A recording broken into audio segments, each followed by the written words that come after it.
Hey, welcome back to Ride and Drive. I got the MB301 up in the air here. Yeah, I got my electric start kit, and yeah, I'm going to start taking this apart a little bit and see what it takes to install this. So what I decided on, instead of you watching me do every little nut and bolt, I'm going to start and stop this video or pause it or whatever between steps, because honestly, most of this stuff's self-explanatory, and I'll talk about it along the way. But I'm going to swing you around here, and in the old bag here, we got all kinds of parts. We got the, hold on, I know I'm shaking you around, ignition switch, and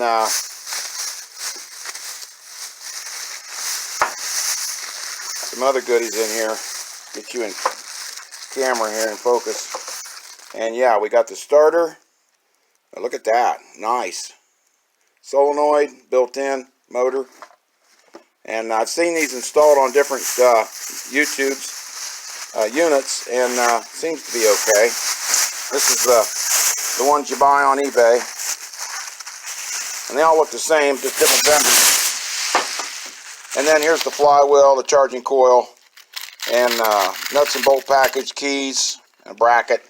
I took the charging coil set off of the old Jiangdong unit, the 6-horse that came on that 196cc. I might be using this, I don't know yet. But, and I might just use what they sent me. I'm not sure which way to roll with that, so we'll see what happens. So, okay, for now, here's me getting back to work on the 301. I'm going to, like I said, I'm going to take this cover off, this housing, and we'll work on getting that flywheel pulled off. So, I got the bolts off here. I'm going all the way around. There's 5 of them underneath and on the sides. And, yeah, I'm going to have to take the carburetor off. So, I just wanted to let you know that. I'm going to unhook the fuel line here. And I'm going to unhook the the throttle cable, or throttle rod, butterfly, whatchamacallit. So we'll do that and get back with you. Okay, got the housing off, and I didn't have to actually all the way remove the carb, but I did unhook this. I did not have to remove the rod. I just had to slide it away, and then the housing itself,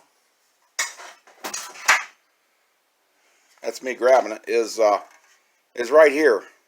So it kind of went on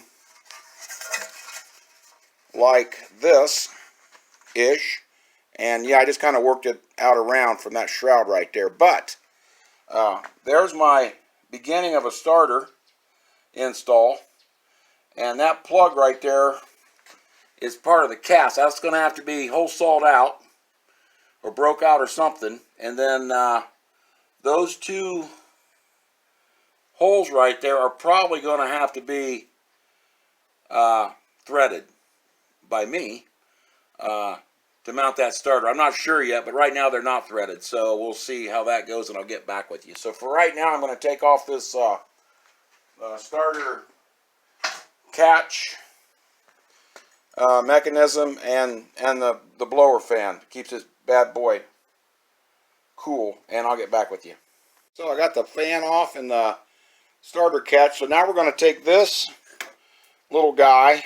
I think a large screwdriver would probably work, and this smallish / biggish ball peen hammer, and we're gonna put this behind this flywheel, kind of like in here. I'm gonna put tension on it, and I reversed my nut holding this thing on, 24 millimeter by the way, socket, and I reversed that, and that's what I'm going to whop on to try to pop this flywheel loose. So I'll get back with you. I'll either show you it off or getting off, or a broken flywheel.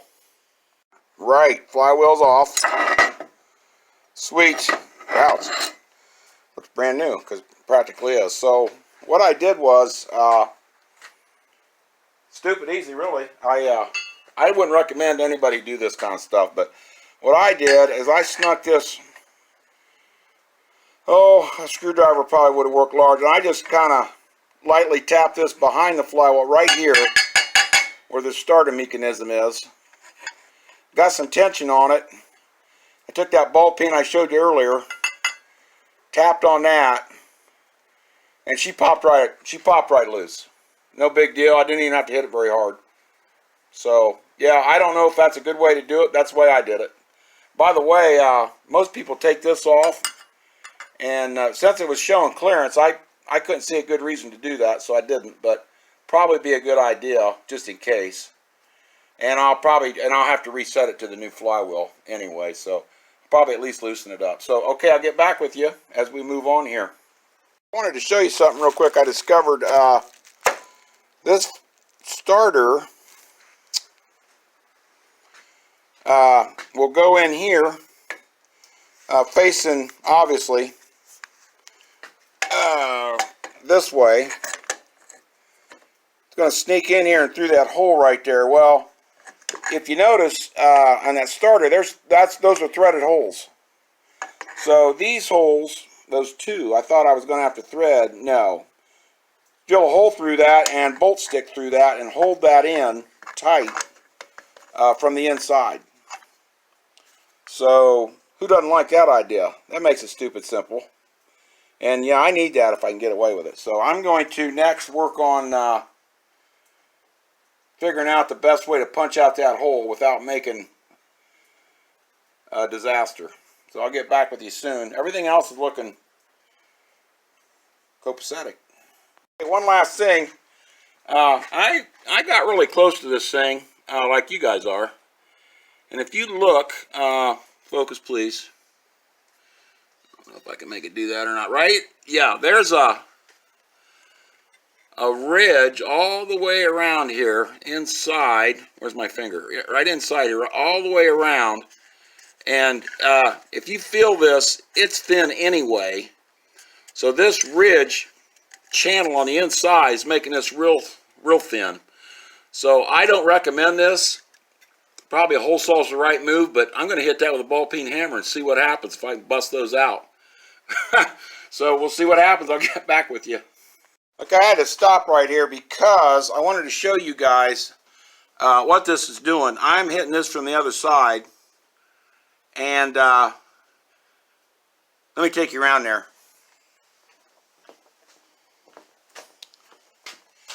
I couldn't really get in there good with a ball peen, so I've got I've got a longer punch, and it's just to reach in here. If I was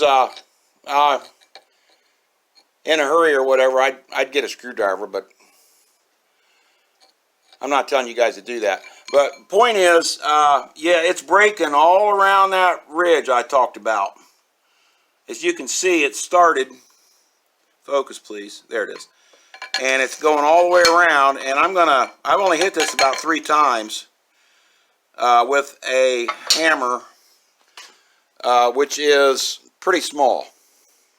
Pretty small little ball peen because I was being genteel.